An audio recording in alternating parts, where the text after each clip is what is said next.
Island of Goats and Dreams, tiny Tilos, in the Aegean, welcomes refugees with open arms. Tucked away in a quiet corner of the Aegean, Tilos is an island of crimson bougainvillea. Cascading over whitewashed houses, ancient stone terraces and goats, lots of goats.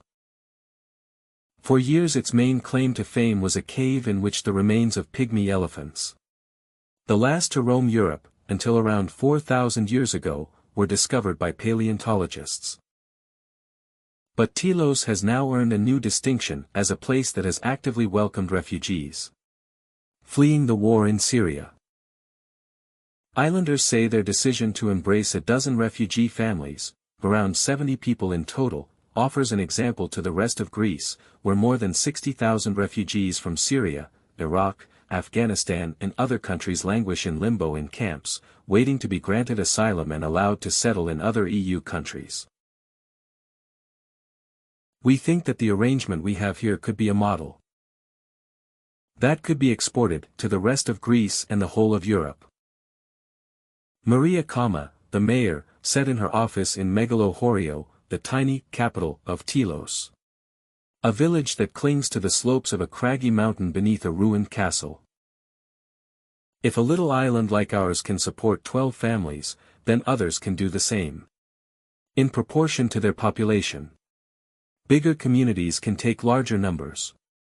We can solve the refugee problem, the mayor told the Telegraph. Maria Kama, the mayor of Tilos, has welcomed the refugee families. The number of refugees settled in Tilos may seem small, but in proportion to the island's resident population, which is barely 500, it is significant. Unlike the miserable camps in other parts of Greece where refugees have nothing to do, those on Tilos are becoming integrated into the fabric of daily life. Almost all the adults, aside from mothers looking after small children, have found work in hotels and restaurants, shops, the island's bakery or as day laborers. They live in a purpose-built camp in the middle of Levadia, the island's port, where tourists eat grilled fish and tzatziki in seafront tavernas. It is hardly luxurious. Families live in porta-cabins grouped around a communal cooking area and a shower block. But trees provide splashes of shade. A fresh layer of gravel keeps down the dust. And there is plenty of room for the children to run around. Conditions are immeasurably better than in other, much larger camps on Aegean islands such as Lesbos and Chios, where refugees have been stuck since crossing in boats from nearby Turkey. Those asylum seekers, many of them women and small children, are suffering ever greater levels of psychological stress and despair, according to the UN.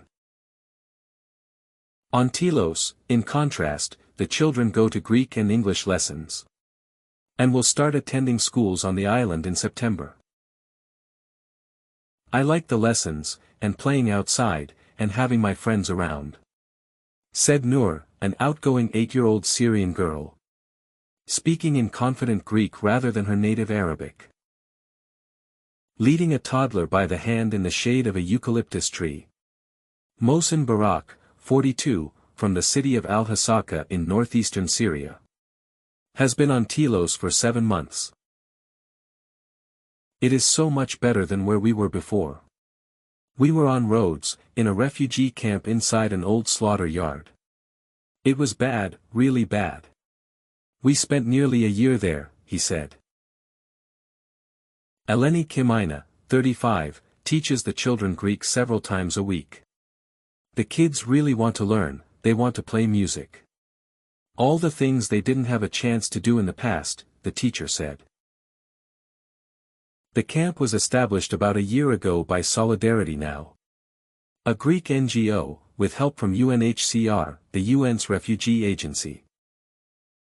The refugees are much happier than they were at first, especially now they have found jobs. It's not good to sit around all day with nothing to do, you become depressed, said Spiros Eliferis, a team leader from the NGO. They're part of our community. The kids go to the playground in the village. They swim in the sea. And they pick up Greek quickly. Like many Greek islands, Tilos has suffered from chronic depopulation in the past. Up in the hills, away from the beaches and bays, lies the abandoned village of Mikro-Orio. The village of Mikro-Orio was abandoned in the decades after the Second World War. Goats wander through deserted houses, while others are boarded up with bits of rusting corrugated iron. The village's inhabitants drained away after the Second World War, seeking new lives in Athens, the United States and Australia. The presence of the refugees has injected money into the island. They receive a modest allowance from the UNHCR and spend the money in local shops. Now there are plans to build a cheese factory on Tilos, to take advantage of the milk produced by the 15,000 goats that wander its herb-scented mountains and valleys. Some shepherds use the milk and one or two make their own cheese. But it's for their own consumption. There's a big potential, said Stathis Kontis, special advisor to the mayor. It is hoped that the cheese factory will provide jobs for both Syrians and locals. The locals will provide the expertise and the refugees will provide the manpower, said Mr. Kontis. The enterprise will help diversify Tilos' dependence on tourism as the mainstay of its economy. A 2-hour boat ride from Rhodes. The island is popular with a small but loyal crowd of British, Italians and Scandinavians, many of whom come year after year. Tilos has a permanent population of just 500. But thousands of tourists arrive in the summer months. Some fall in love with the place so much that they buy houses and live there all year round. Ian Beasley, 70, originally from Oldham, moved here nearly 20 years ago, and lives in a villa overlooking the sea. This island could be an example of how to deal with the refugee problem and integrate them into communities. There is a genuine feeling of compassion here, he said. I think they also want to build up the population. At one point the ratio of kids to teachers was 3-to-1. I have only encountered one guy with anything negative to say about the refugees, he said. Some of the refugees hope to be reunited with relatives already settled in Germany or other European countries, but the mayor hopes the rest will remain and rebuild their shattered lives on Tilos. I'd like them to stay. They're human beings. It's their right to live in humane conditions.